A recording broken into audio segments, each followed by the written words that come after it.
In this video, we're talking big changes coming to the Disneyland Resort in regards to the remodeling, reimagining of New Orleans Square, as well as downtown Disney. We have a lot to talk about with a special guest today. Up next.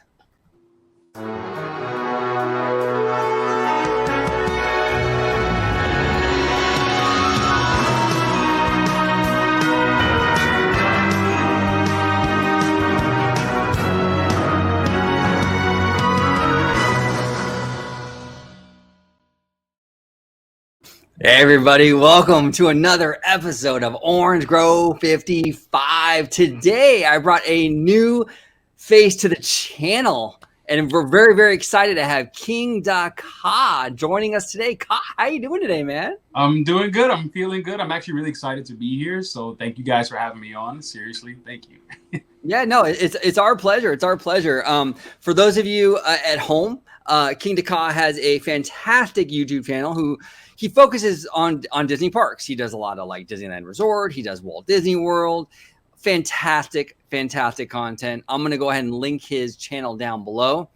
Subscribe, watch his stuff. He is phenomenal. All that fun stuff. Thank you. Thank you so much. Seriously, I really appreciate that. Seriously. Yeah, absolutely. It's good to have you on. So, Ka, if you can let just everyone know where they can find you, like on social media. I'm going to link your YouTube down below, but in terms of like Twitter, Instagram, whatever else you got, let everyone at home know where they can find you, sir. Got you. So on Twitter, basically everything is the same almost, except for my Instagram. So my Twitter is Kingdakha92. My TikTok is Kingdakha92. My Instagram is Kingdakha_92. That's basically the difference. And then on YouTube, same thing again. It's Kingdakha. I think there's no 92. I think it's just Kingdakha. That's cool. It. Straight. Yeah. Perfect. Perfect. And a veteran to the channel, Vash Sky, host of Freshly Squeezed here on OG55. Vash, how you doing today, man? And doing pretty good. Happy to be here. You know, when you told me, OG, that Kingdakha was coming, I was like, oh no, we gotta do that show. That's gonna be awesome. So I'm really glad to be here. Really excited to be here. You can find me on Twitter at Vash Sky. It's right down there, just like it's spelled. And if you want to see me, well, it's on the channel you're watching right now on Orange Go 55 at Freshly Squeezed, your source for juicy news and info squeezed fresh right from the Grove. So that's where you can find me. Perfect. All right, so we're gonna start off with New Orleans Square. There's been news and even construction walls going up at New Orleans Square at Disneyland, between Pirates, from what I understand, and like Haunted Mansion. And they're gonna kind of reconfigure like the walkways, kind of flatten it out. Because right now, if you go to New Orleans Square, it's very multi-tiered, right, in that whole area. Ka, I'm gonna start with you. What are your feelings on this kind of like, I don't want to say reimagining, but sort of like kind of reconfiguring this area? Do you like this idea, or is it kind of like So if I'm not mistaken, I know that they're doing the walkway position before Fantasmic, am I right? To kind of like help the flow of traffic kind of come in and out. Honestly, I think it's a smart idea because they know that they're definitely gonna get an influx of customers to come in and out, and it's been busy as of late ever since the parks have reopened. So I kind of figured this was a smart idea. But when it comes to Pirates, I'm actually excited to see what they're going to do with it, because I actually kind of going in blind when it comes to the whole construction thing. Like right now, I know that Tarzan is still under construction. Then you have Pirates. And then if you want to talk about the whole New Orleans Square, then you have Splash Mountain that's supposed to be reimagined, or it's going to be a lot. Honestly, I think it's I'm always hopeful for the future to see what Disney has to offer, and kind of like to switch it up a little bit. But it's also kind of like just a big question mark. Like, I don't know what to expect type of thing. But I'm just trying to be optimistic as to, what they're giving us. That's one thing about me. I'm always trying to be optimistic as to like what the company has, because it's like hopefully they know better and they know what they're doing. You know what I mean? Like, there's higher ups that are just smarter than I am. So clearly something's working. You know what I mean? So, but with the Pirates, I just don't know what to expect. I don't know what to expect. It's interesting. It's interesting, Kyle. And you brought up a great point with the retheming of Splash Mountain to Princess and the Frog. Is this sort of like, are they kind of being proactive in regards to like, that attraction, premiering, in a few years? It's, they're kind of, like reimagining the area prior to that, because I would imagine, like, look, right now, Splash Mountain is very much it's critter country, but yes. when Tiana takes over, there's a good chance, a strong likelihood that it will be part of New Orleans Square. So this reconfiguring of the area could very well be in regards to something that, like right. But I feel like they're kind of starting it a little early in terms of like, the whole Princess and the Frog theme. That's a ways back, you know what I mean? So maybe I'm thinking more this is just like a refurb, or they're just trying to at least, I don't know. You know what? Get back to me. I think. Well, listen. Yes, it's interesting you bring this up, Kingdakha, because I think it is in one sense it is to help navigation when Splash Mountain does actually open, but also too, if they connect Galaxy's Edge to Toontown, it could also help facilitate that transition as well. If you have a lot of people going towards that side of the park, wind up in Galaxy's Edge, go right to Toontown. There you go. You're right there, and double back on that. But OG, I had shared a screen with you, and maybe I can highlight what the problems are and what they want to go ahead and prevent. Right. So this is really the issue right here. So on the far left there, you have the Pirates of the Caribbean queue bubbling over, right, and reducing your walkway. On that side, but also on the right, you see that strollers are actually parked alongside the river's edge right there, and that continues all the way until Phantasmic time, or at least it did before. I'm assuming that procedure will stick again unless they figure out another area to store those strollers. So right now, it is a lot. I call it the kind of triangle of death right there, because that access point is harsh. So I think it's a I think it's to handle a multitude of issues, right? Because not only is this area directly impacted, but that queue for Pirates of the Caribbean has to go somewhere when it does bubble over. And where is that going to go? How do you facilitate that? Navigation for not only strollers but ECVs and wheelchairs can also be a little bit of an issue because of the variances in grade, and sometimes you'll have steps that kind of go off to nowhere, so to speak, and I think they really want to clean that up. I was actually able to find an image of what they're doing behind those construction walls. So let me go ahead and I'll stop my screen here. Yeah. And I'll share you another one. Let's see. It'll be right here. So there it is.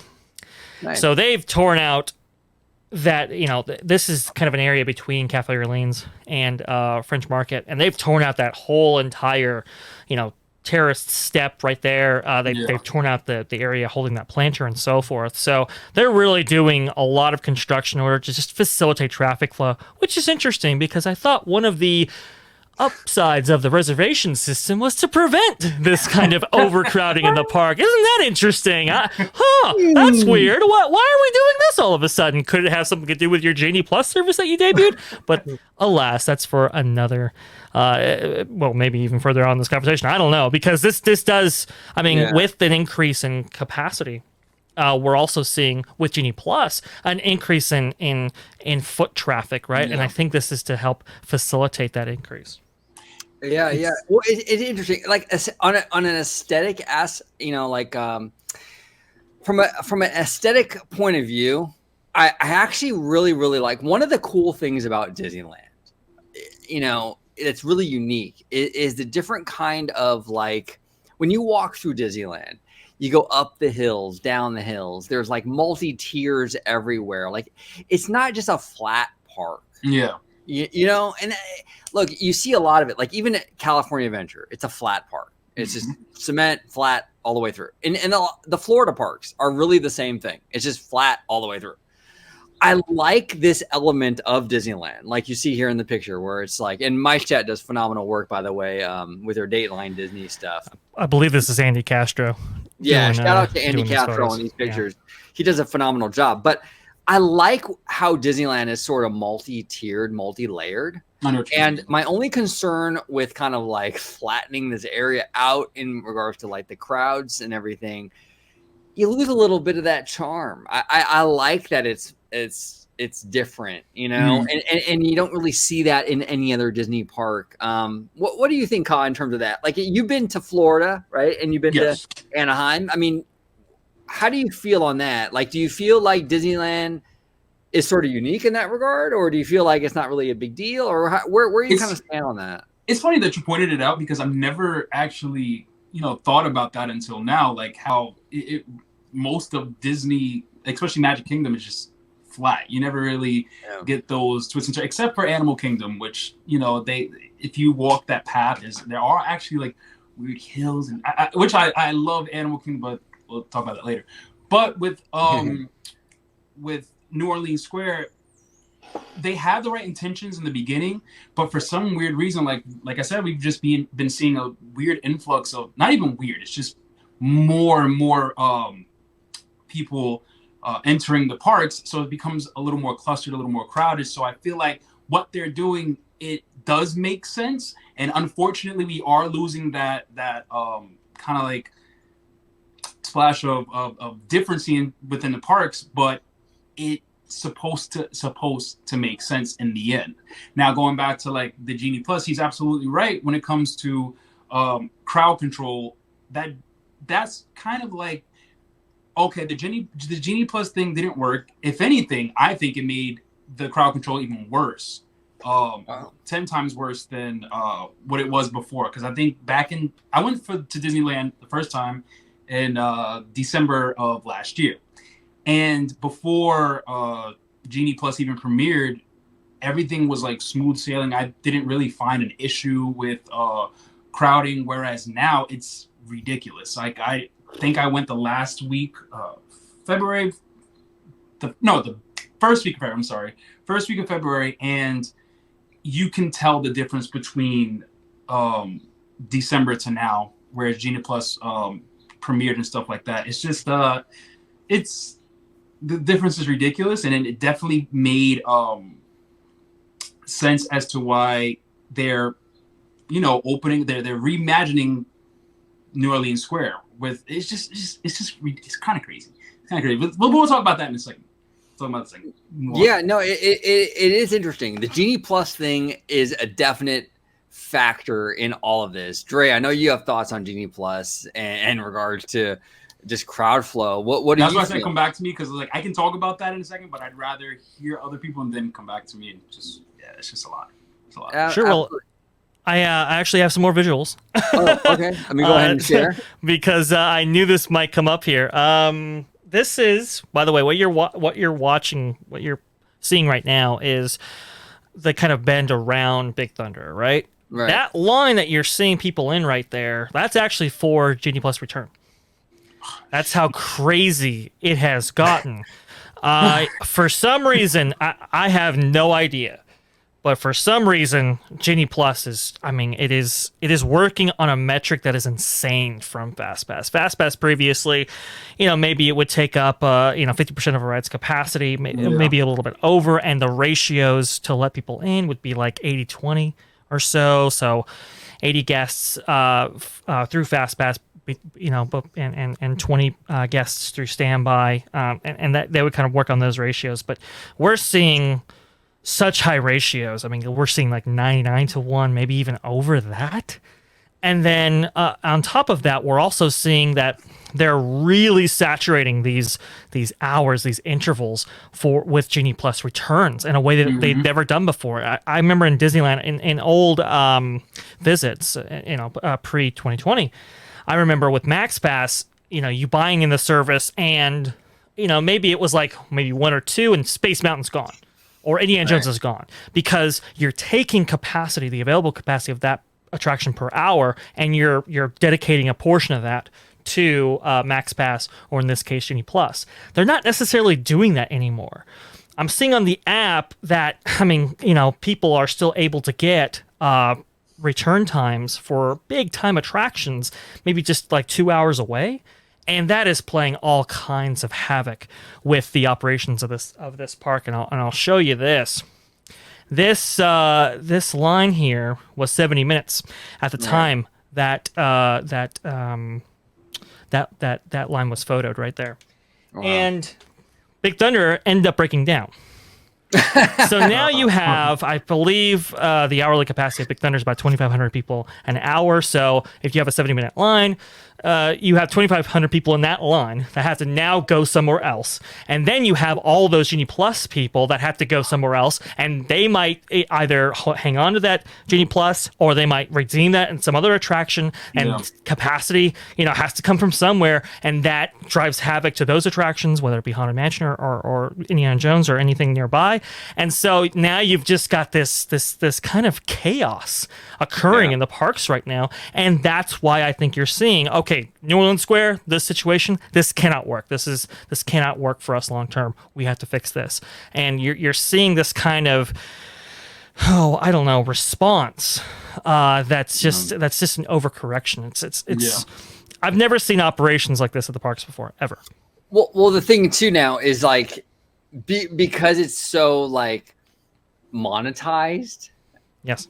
I don't think Disney ever wants to go back. You know what I'm saying? Like because like with the Genie Plus thing, they're making money now in an area where they never made a dime. Of course. Exactly. Right? Yeah. Right. So now why would they ever go back? Like you see all the huge crowd of people in the Genie Plus line. They all paid. These are people who all paid to be in that line. Like Disney is like, oh, we're fine. Yeah. I agree, but then the incentivization structure is also altered, right? So the incentivization is not to have the most efficient attraction; it's actually to increase Genie Plus sales. So, hey, maybe we don't get 4 trains on Big Thunder. Maybe 3 or 2 is optimal in order to sell the Genie Plus, and it's just snowballs. It just snowballs. The monster's reawoken. Go ahead. I think the worst part about it is that this is here to stay. Like because the parks are becoming more and more crowded. People like myself rely on Genie Plus to kind of skip those lines and skip the crowds and kind of just like keep it moving, because you don't want to waste most of your day in line. And unfortunately, I'm paying for it. I think I paid the last time I went. I didn't. So this is the difference between Disneyland and Disney World. Whereas in Disneyland, I feel like I can sit and wait in these lines that they'll go by really quickly, whether Genie Plus is here or not. But in Disney World, I feel like the crowds have doubled, and it's like Genie Plus was a necessity. I needed it in order to not wait in these long lines, in order to kind of get, to kind of utilize my time well and do more, because low-key you'd be standing and wasting most of your time in line, and you'd probably do like 4 or 5 rides without Genie Plus alone. And that includes eating and shopping and meeting characters, stuff like that. So I feel like it's going back to New Orleans. It's just sorry,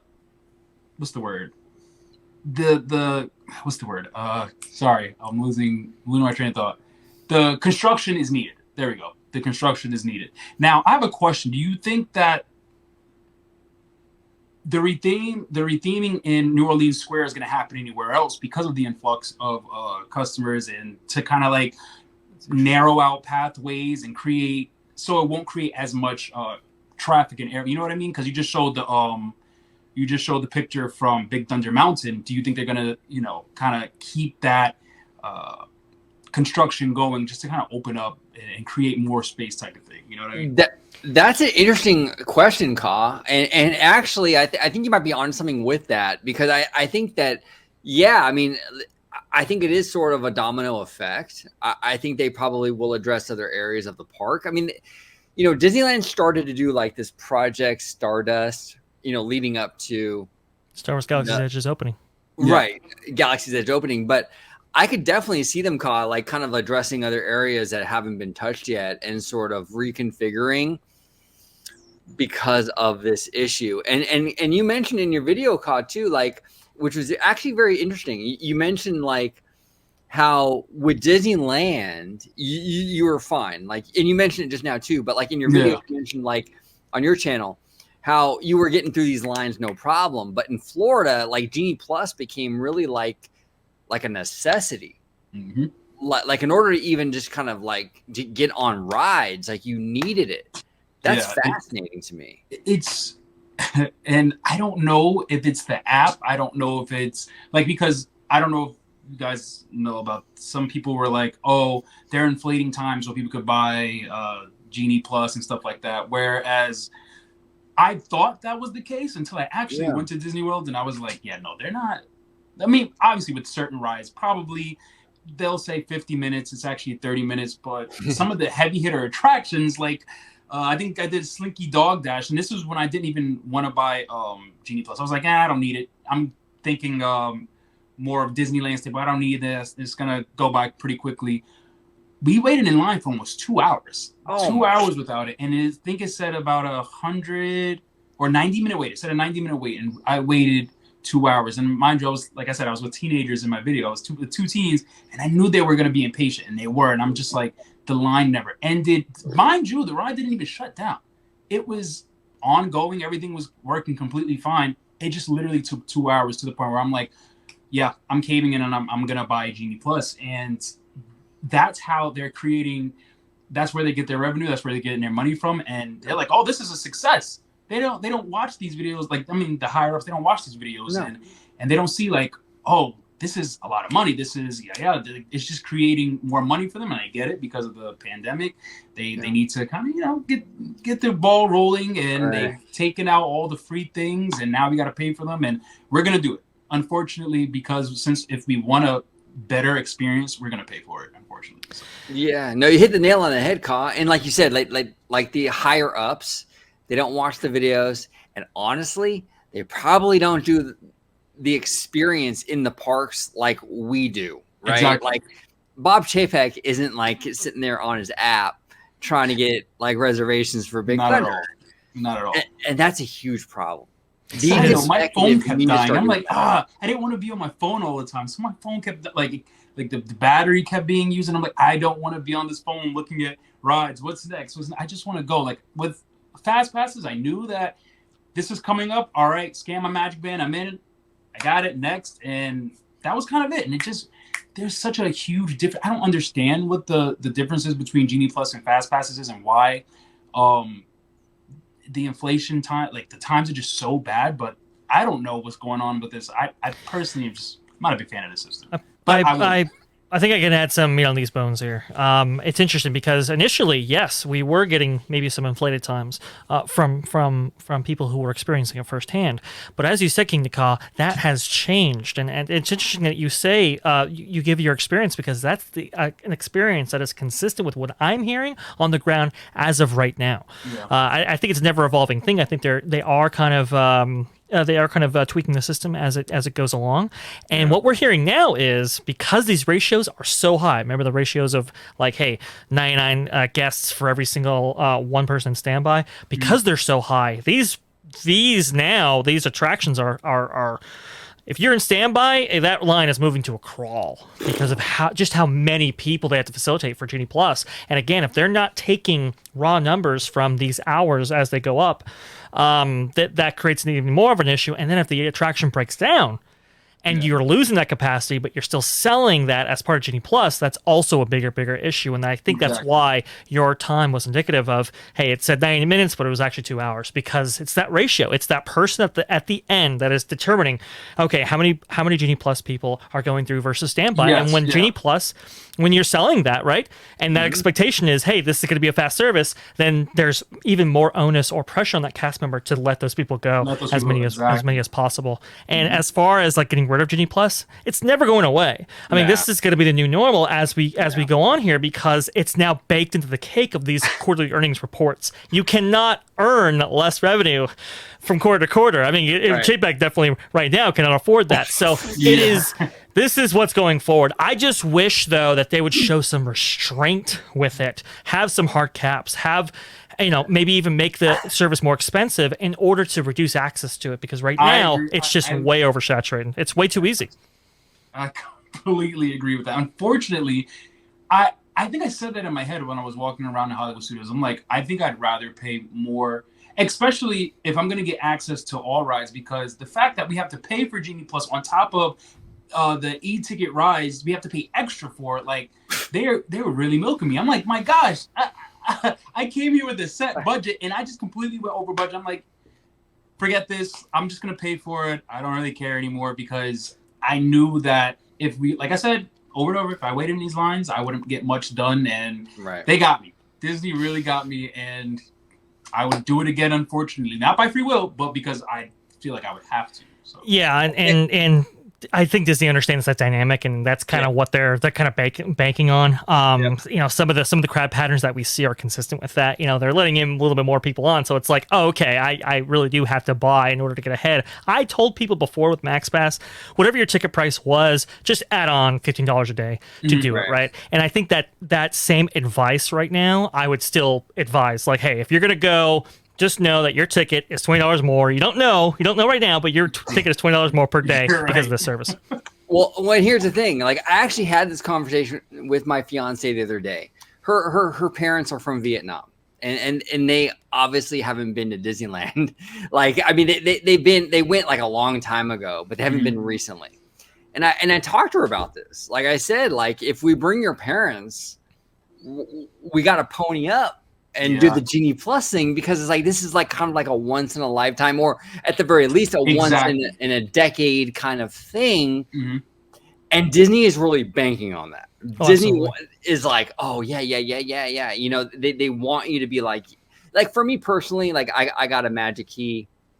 I'm at the parks like once a month, I'm not gonna spend money on Rise of the Resistance. But like if my fiance's parents come, and they're not regulars, it's a special experience for them once in a few years or once in a decade, then I'm going to spend the money for Rise of the Resistance. I want them to get on this ride.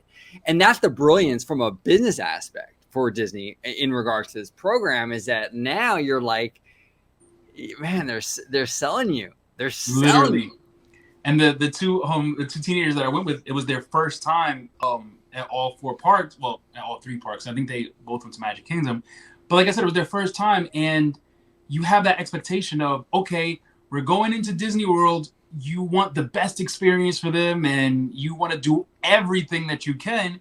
So, of course, if you're a first timer, you're going to spend that money. Me, if I went by myself, I would sit there and wait in those lines, because I don't really feel like like you said, we go often. Why would I pay for that just to, if that's something we can do on a right? I don't mind waiting. I really don't. Especially if they're the lines aren't that bad and then they're moving quickly. Because pre-Genie Plus in Disney World, I think I went last September, we didn't have it. We didn't need it. The lines, I think we waited in Mickey and Minnie's Runaway Railway and Hollywood Studios for wait time was, I want to say 60, 65 minutes. It felt less than that. I stood there. I waited. There was no complaining. There was no Genie Plus. So it's not like I couldn't do anything about it anyway. But it just flowed well. And then it was like, all right, on to the next one. We went to, I think I did have for Rise of the Resistance was a reservation because it was free. It was free at the time. And I woke up super early to get it. But it was like, you know what? I think I'd rather have that than pay the 15 on top of the 10 or when it's 15 on top of the 15 and paying the 9. It's just a lot. It's a lot.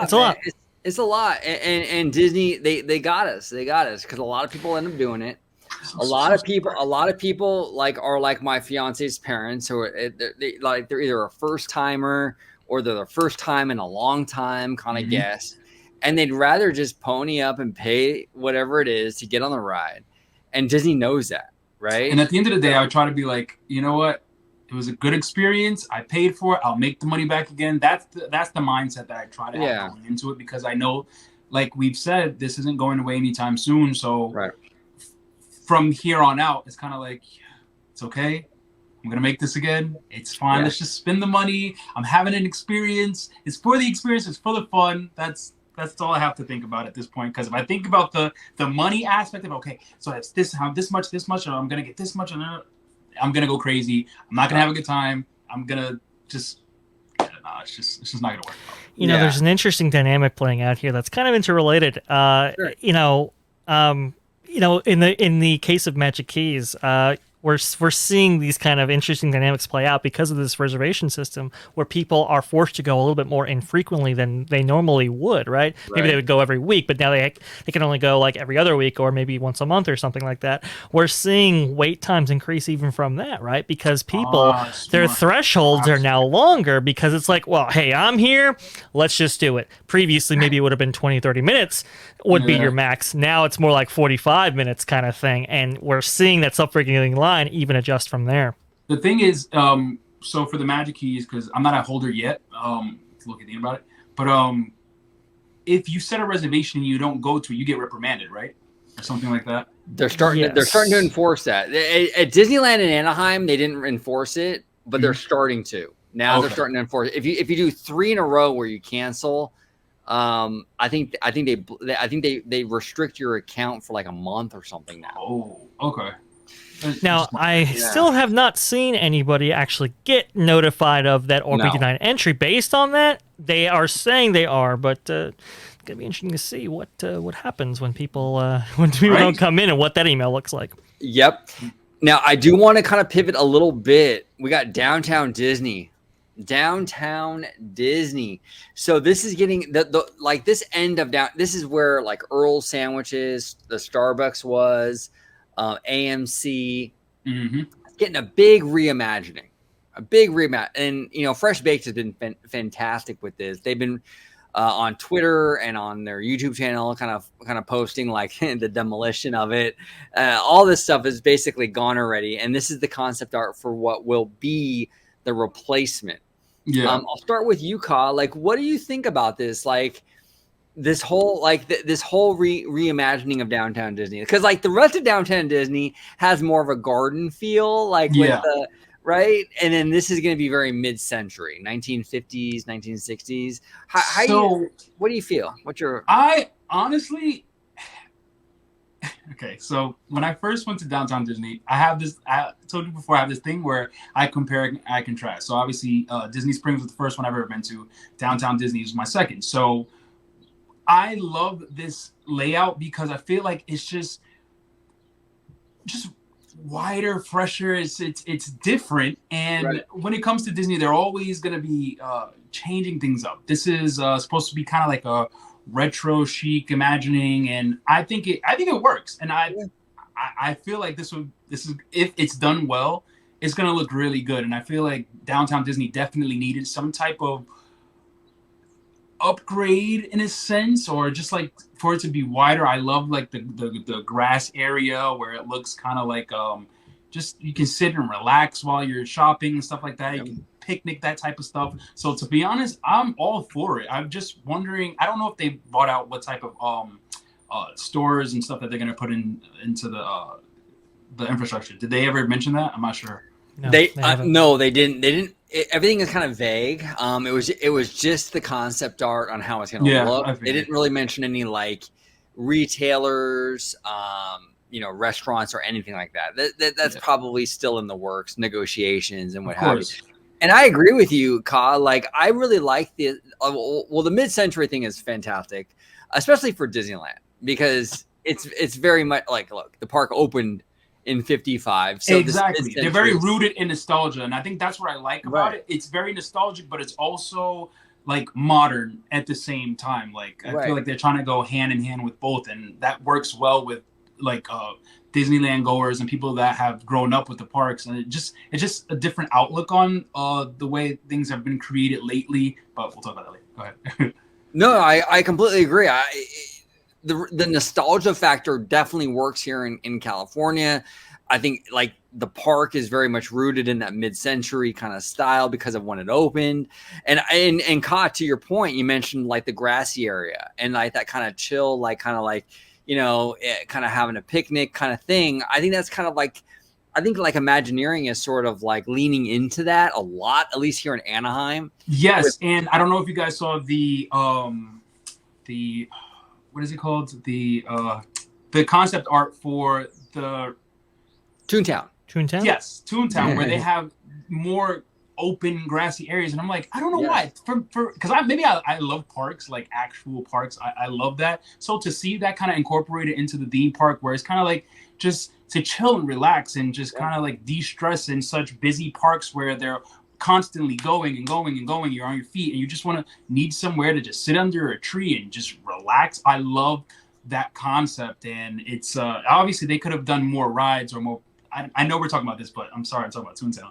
But they could have done more rides or more attractions, stuff like that. But they chose to kind of do like a open area, open space, chill, and I love that. I love it. Same with Downtown Disney. I feel like that's the kind of vibe they were going for, also. But I could be wrong. We'll see. No, I think you're absolutely 100% Ka, and I think that's really like this is kind of like the trend that they're going with, where they really want these kind of like I don't know how to even really describe it, like this community sort of like just family orientated sort of spaces where families can just sort of sit and chill. Like you see it here, we see it with Toontown. And we probably, to be quite honest with you, if Disneyland Forward gets the green light, we will probably see more of these kind of spaces with Disneyland Forward. Yeah. A lot of grassy areas where people can just kind of hang out. I think it's a cool aspect, and I'm really glad they're kind of leaning into that. What do you think, Dre? What are your overall feelings on Downtown Disney's this end of Downtown Disney, this reimagining? Well, this is following the disastrous hotel controversy that happened, the second spat with the city and all of that. But, that's in the past right now. So they had to do something with the space, obviously. And really, Downtown Disney has really needed some rehab, major rehab for quite a while. Mm-hmm. This is going back. I mean, it's probably needing a rehab like this for going on 10 years right now. And I thought Disney Springs would have provided the kind of template for them to follow. And it looks like they're kind of using that, but adapting it for Disneyland specifically. You made a great point, OG, on Twitter, where the Disneyland Hotel being a mid-century modern style hotel, this juxtaposes nicely with that since it's going to be right next to it. I think that was a great point. My feeling about mid-century modern, I mean, it's like, I like it, I do, and I think it does fit Disneyland specifically. We're seeing that though with Disney Village, with Epcot somewhat, and I've seen it a lot from Imagineering. I kind of want them to flex their muscles, creative muscles in some other directions. But I get it. I think for this it works, and I'm very, very excited about it. As far as green spaces go, it's interesting. I think Disney's leaning into those green spaces, to think more maybe cynically about it, because it's a nice maybe flex space for them for maybe corporate events, or maybe we have a bandstand right here for shows and stuff like that. So I think that's why they're implementing this into their design process going forward. Yeah, it's interesting. Like, and the proximity, I mentioned this on Twitter, but like the proximity to this end of Downtown Disney with Disneyland Hotel, which Disneyland Hotel is very much like a retro kind of look at the park, very mid-century. This is definitely a move to kind of tie Downtown Disney, at least this end of it, into the hotel. I think, so that's fascinating. But I mean, I think it's a good move. I mean, I'm happy to see it. I think Downtown Disney needs it. Now, hey, Kai, you've been to Walt Disney World. You got like Disney Springs, they got a ton of cool stuff. They got like that Jock Lindsay's like Indiana Jones bar. Like, what the fuck? Yeah. Can we get some of that? Like, what's going on? Like I want to see stuff like that in Downtown Disney. Absolutely, 100%. That's why I was kind of like, when I first came to Downtown Disney, it was, don't get me wrong, I was like, oh, this is cool. But when you come from Disney Springs, where they have just like, they kind of went all out with the sponsorships, the stores that they have, the bars, like everything that's kind of instilled in there. And then it looks so high scale. It looks great, honestly. Like, I love the nighttime vibe of Disney Springs compared to downtown Disney, and it's just such a different atmosphere where I'm figuring that what they're doing here with this concept art, they're gonna probably try to, like you said, they're sticking to that vintage look, but I'm hoping it's something on the scale of Disney Springs where it's a little modern, a little bought up, a little nightlifey also, but I'm not too crazy, but like something that everybody can enjoy. But honestly, I can't wait to see what Disney Springs is going to come up with, because like Dre said, is very much needed. Very much. Yeah, with Downtown Disney, I mean, Downtown Disney always felt like kind of tacked on to me as part of the Disneyland resort, formation of it during 2001, right? During the Presser era and its Disneyland's transformation, it was just kind of tacked on. And there were great concepts as part of Westcott and before, where they were going to have a shopping center and it was going to incorporate a lake and all kinds of great stuff. Unfortunately, those things never really happened. I think Disney Springs benefits from having part of it rooted in Pleasure Island and stuff, and these kind of dedicated spaces that have just been rehabbed and kind of reimagined and redone. Downtown Disney really never got that, I mean, it was the parking lot, and after Grand Californian, after California Adventure, it was like, okay, here's the rest of the budget, kind of thing. And I'm really glad it's getting that redo that it show off its potential that it always had. Yeah, at the end of the day, I know it's gonna look great. Like I know it's gonna look good. Like going forward, concept art always sometimes looks different from what they actually create, but anything new is always a step up. And like Disney's always ever changing. There's always something coming new out of it, or they're going to expand on it, or like even if you see the new thing and you're like, oh, that's it. Well, with Disney is never that's it. You know what I mean? Like we'll see what else they tie together with that reimagining of downtown Disney and whatever else more they're gonna add to it. I can't wait to see what they're gonna do. I mean, I might be like 50 something. I'm 30 now, so I mean, we'll see. We'll see what they do.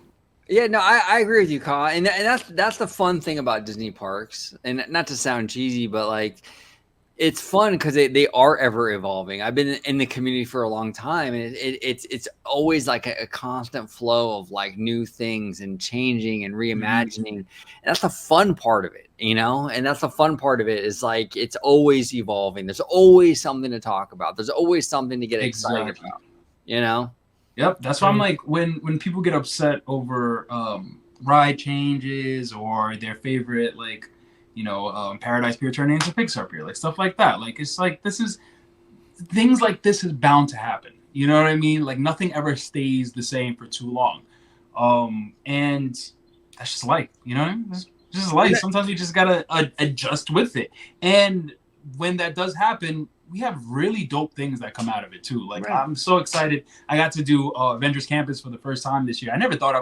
I'd do it in the same year at premiere. Like I was just like, wow, this is so dope. And then if I'm correct, A Bug's Life, that land was where Avengers stood, right? Yes, that's correct. Yes. So it's just like obviously some people really grew up on that, and they grew up on that nostalgia and they loved it. But it's like, you know what? Out with the old and with the new. I don't think Avengers Campus is going to be there forever. 100 years down the road, a whole new, I don't know what Disney's going to buy, but they're going to probably tear that down and then make something new, and then that'll be for the new generation. And it's always just ever changing. I think there was one quote from Walt Disney. I'm not sure if he was talking about Epcot, but it was like, I'm totally going to butcher this quote, by the way, but it was like something on the terms of, Disneyland or Disney World will never be finished, and it'll always continue to change and grow, and something in that aspect. And I was like, you know what, that's true. That's why I rarely get upset about when things get reimagined or things get changed or whatever the case may be, because it's inevitable that it's always going to stay the same. So. Well, and Kai, you bring up a fantastic point, and you're 100% right. But like it's like, and this is the thing too. It's like fans. They get so upset, so worked up over change, right? I remember the outrage over Mission Breakout. Yeah. Oh, they're changing. Remember, they're changing Tower of Terror to Mission Breakout. This is the worst idea ever. Then they open the ride, the attraction. They open it and people actually get to go on it, and it's like a fan favorite. Like people don't even look back. Yeah. It's incredible. It's an amazing experience. It's amazing. But on paper, when they announced it to when it opened, the fans, the diehard fans, absolutely hated this thing. It was nonstop hate for like 2 years, right? And it's like, that's the kind of thing I'm talking about. It's like, hey, look, let's just have an open mind. Like, yeah, it's not a thing we asked for, but you never know. Like, it could be the thing that ends up being really awesome. Like a lot of things I don't ask for. I didn't ask for Tower of Terror to be rethemed to Guardians. I didn't ever even think of that. I would never even think, oh, they're going to replace that with Guardians of the Galaxy. Like, what? Like, that's, I don't know, far-fetched, but it worked. It works. Right. It works. And that's all comes down to like this whole thing that you mentioned, Kyle, like, but with change, having an open mind, and just sort of like, hey, you know what? Things ebb and flow, man. Like, it's like, look at Paradise Pier. How many changes did we go through with Paradise Pier? It got redone in 2012, and they got redone again in like 2018 with Pixar Pier, and it'll probably get redone again in 2025. Who knows, right? This stuff is always changing. If you don't like it now, hey, maybe in 2 or 3 years you might like it. You never know. Exactly. Yeah. No, yeah. I mean, it's kind of interesting that you say you bring Guardians of the Galaxy up, because some people forget, like, you know, the parks aren't just for diehard fans. They're for kind of everybody. They're for the general audience, right? And you know, I was just watching a YouTube channel called Nomadic Fanatic. He's an RVer. He goes around, and he's in California. I mean, he's never in California, but he's in California now. And he went to Disney California Adventure, and he's like, hey, that kind of looks like Tower of Terror, but it's Guardians of the Galaxy. This might be pretty cool, you know, and goes on it and has just a blast of a time. And it's, you know, and I remember his, you know, vlogging from, you know, Walt Disney World and going on Tower. He never had that much fun. And he was just like, oh my God, that was so cool. That was so awesome, you know? And it's like, yeah, that's what it's all about. You know, Joe Rohde's last contribution to the Disneyland Resort, actually. But it's that kind of stuff right there. That's why they do it. And you know, in that case, it worked out really, really well. And in the case where it doesn't, hey, like you said, OG, maybe it'll be different a couple of years from now. Right. And if you really did miss it, you still got it in Disney World. You know what I mean? Like, unfortunately, you're going to have to travel to a whole nother park just to go experience the ride. But it's like, at least the ride is still there. I remember when back in I think it was 2012 when it was 20 something, and they had taken out Snow White's Scary Adventure in Disney World and replaced it with like the meet and greets for princesses. And I'm just sitting here like, that was my ride. That when I went to Disney World when I was 4, because that same time I went to Universal, I went to Disney World, but I remember riding one last ride, and that was Snow White's Scary Adventure. And that was like the last memory that I've ever had at the Disney park. And I was just like, that was my ride. That's my nostalgia ride. Like, that's the ride that I would have picketed outside and said, hey, don't tear it down. Let's sign petitions, guys. But you know what? It, like you guys said, it comes with change. And then if I really wanted to, I have the one in Disneyland, which it is a different outtake on it with Snow White's Enchanted Wish. I freaking love that ride. I think that ride is amazing. Like, the effects that they added to it, I love it. So it's kind of like, yeah, it sucks they took it out from Disney World, but I can travel to go to Disneyland and, you know, get a Snow White ride there, or go to Tokyo or something, which I'm hoping to do, or Paris, you know, hoping to do. Oh man, Tokyo is my bucket list. I would love to go to Tokyo. Everybody says that, like, that's the one that goes. Is that where Disney Seas is? Yep. Tokyo Disney Seas. Yep. Disney Seas. Yeah, everybody just rages about it, and I'm just like, I look at pictures, and I'm like, what's the hype? But maybe when I go there, it's gonna be like, you know, freaking amazing. We'll see though. And you know what? Speaking of Snow White, Ka, and then we got to get going. But like, speaking of Snow White, man, I was like, and this is the thing. This is kind of plays into like having an open mind, right? I was not a big fan of the announcement. And this is not parks related, but it kind of is. But I was not a big fan of them announcing a Snow White live action remake. Mm-hmm. I was like, oh fuck, man, why are they doing Snow White? That's like Walt Disney's first animated film. It's like, come on, what are you doing, right? But I gotta say, my opinion changed a little bit, kind of a lot actually. I watched West Side Story. West Side Story, yeah. Oh man, and Rachel Zegler, she is phenomenal in that movie. She is so good. She is so good. You saw it too? I mean, I did, but I think I saw the day it came out on Disney Plus. I was like, "What? Let's see what all the hype is about." Because I see on Twitter people always talking about Rachel and her performance and stuff like that, and I'm like, "Yeah, this was amazing." Like Steven Spielberg did a great job, so I completely understand where you're coming from. Hopefully, the rest of the filming goes better than the recent fire that they had on set and on Snow White. Did anybody see that? Yeah, I heard about it. Yeah, but look, no, I you got to give these things a shot. You know, and again, in the case of that, like an attraction, it's kind of hard because it replaces the old attraction. Like you can't really ride it if it does replace it, right? Yeah. But in the case of films, you know, the original Snow White will always be there. So, right. So and that's what, and it kind of ties into everything today. Basically, like the expansion of Downtown Disney, the reimagining of what is it called, New Orleans. It's kind of like, let's just wait and see. I have no clue what the end game is going to be when they really finish it. And I don't want to pass judgment right now because it's still early. It's in the early stages. I can't say it's going to be amazing, or I can't say it's going to be I'm going to hate it because I've never seen it yet. I haven't seen their finished product. I haven't seen Downtown Disney, what they're going to do with it yet. Then I'll pass judgment when I actually go to visit it and they're done. And it's like, okay, well, this is it. But guess what? Like we've said before, it's never actually done. Like I may not like it in that moment. I was like, oh, this is just okay, but it'll still change. Like things will come into fruition. We'll like it again some other time.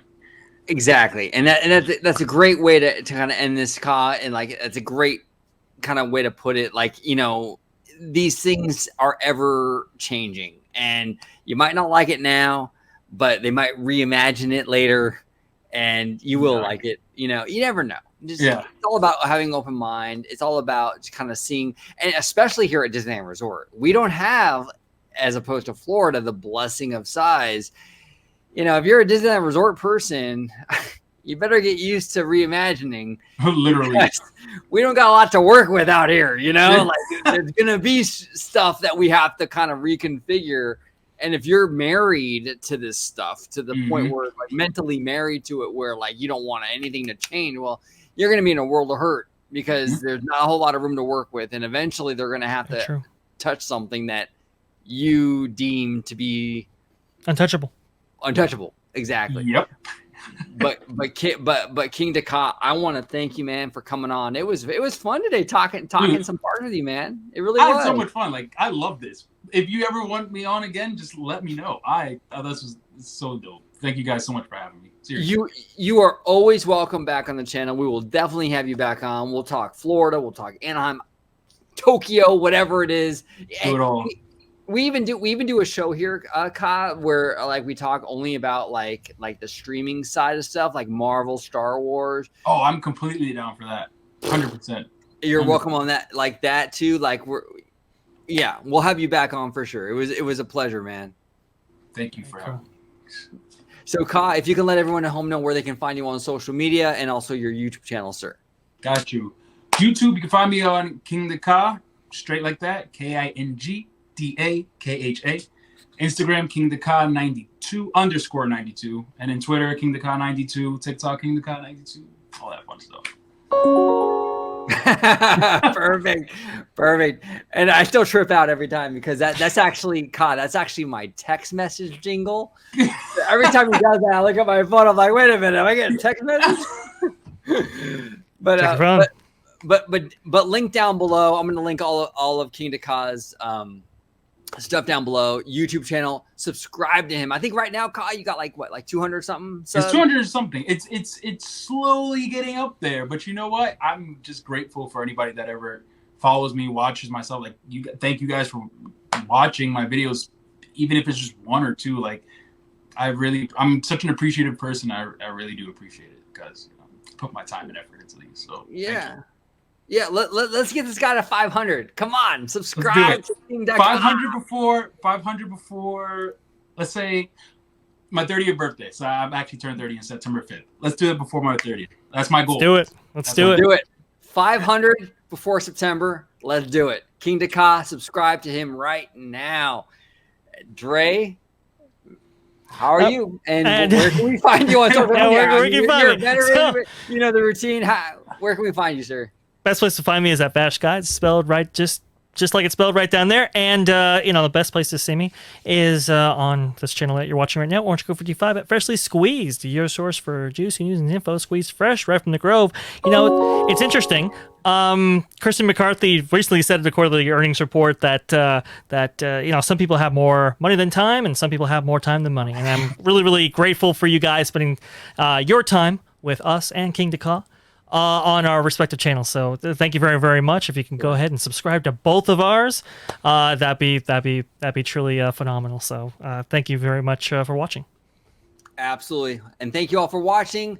Like he said, subscribe to Kingdakha, subscribe to OG55. Thank you all so much for watching. Comment down below with your thoughts on Downtown Disney, your thoughts on change. I know it's a big deal, fans. Yeah. Change. But comment down below with your thoughts on change. Comment down below with your thoughts on the New Orleans Square kind of reconfiguring, reimagining. We would love to hear from you guys. Thank you all so much for watching. And as always, have a wonderful, wonderful day.